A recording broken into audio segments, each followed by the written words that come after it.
صراط الذين أنعمت عليهم غير المغضوب عليهم ولا الضالين آمين. وهذا ما يصفون والسلام على المرسلين والحمد لله رب العالمين. With that prayer is the prayer for those colleagues in the Reform Our movement that have passed away in this past week. May I call our Secretary, Attorney Roy Ocampong, to call the roll call.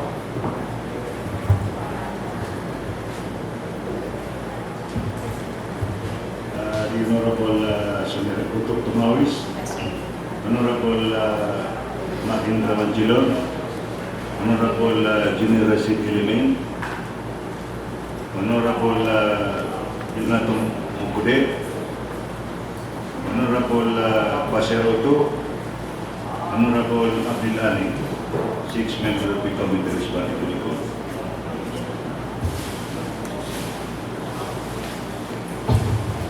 May I certify the presence of a quorum. May I also acknowledge the presence of our guest, Assemblywoman Sabrina Tulawi of Sulu. May I also acknowledge the presence of our dear resource persons and appearance of our dear, she has been invited to be our member, also our dear Assemblywoman Ms. Nedra Burahan in the Committee on Education. I'm also acknowledging the presence of our dear guests from the different institutions that will hopefully provide us information in aid of legislation. May I acknowledge from the Civil Service Commission, representing Director Resurrección Puello,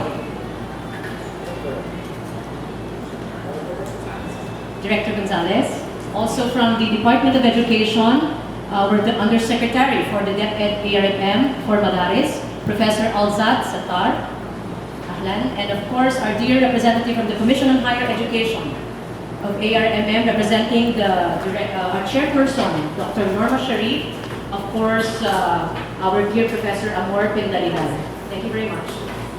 So may I deliver my opening statement? Bismillahirrahmanirrahim.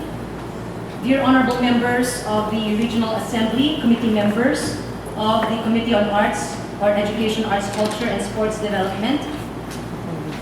Yesterday, we were shocked and saddened by the news of the untimely death of Rafael Nabre, a brother in development and a reform comrade, as well as Abdullah Lax Dalidi, NAMFREL chairperson of Lanao del Sur. Rafi, as we all know him, was shot dead last night on his way home. This is just a message that tells us that what we are doing is not safe, but it is really about our lives, but it is for a future. At this point, I would like to join everybody in a second of silent prayer in their memory.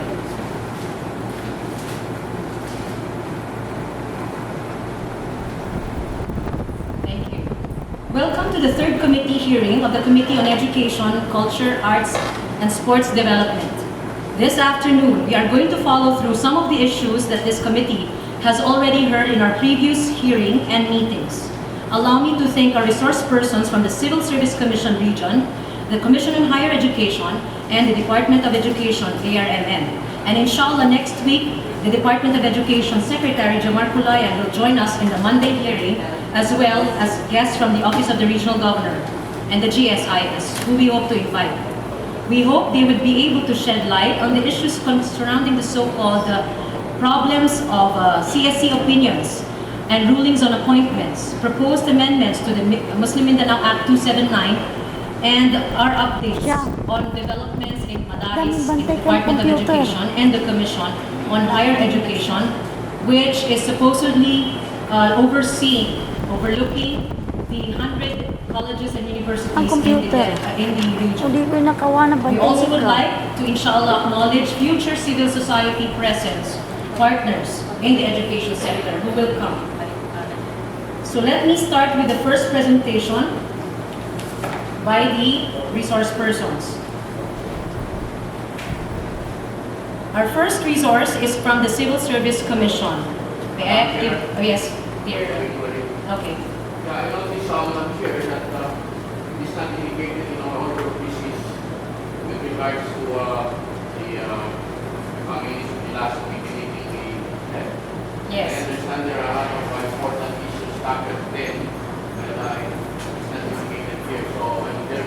we request chair included. Like to address this when to employ the secretary for in an inclusion of the item that state minutes of the last committee. Thank you very much, Assemblyman Juni. We will therefore amend the agenda to include the committee minutes, and I will allow our committee secretary to please have a time while we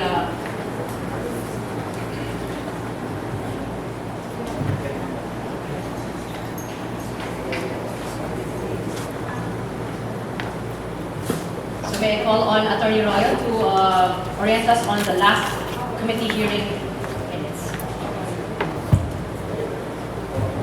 Thank you, Madam. We have here the highlights of the minutes of the previous meeting. Highlights. First, during the first committee meeting and second committee meeting, we have here the highlights that they give. So, in order not to read all the transcript,